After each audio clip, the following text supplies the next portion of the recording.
శనివారం కదరా, పప్పు టమాటా వండా. అవును, శనివారం మనం నాన్ వెజ్ తినం కదా. మంచి పని చేసావమ్మా. శనివారం అసలు నాన్ వెజ్ తినకూడదు. అమ్మా, సోమవారం కూడా మానేస్తాను. నా బాబే, నా బిడ్డంత శుద్ధ పూసో. అమ్మా, నాకు 100 ఉండియే.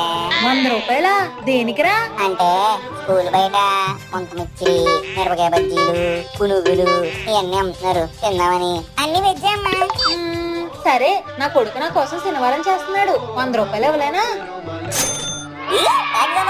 Later that same evening.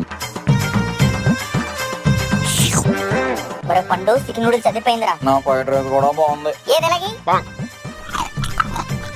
అన్నా, ఇంకో 2 ప్లేట్లు చికెన్ మంచూరియా. 3. 4 చెప్పలేకపోయావా? వద్దులేదా పండు, 3 సార్లు. నువ్వు ఎలాగో తినవు కదా. నేను తింటాగా.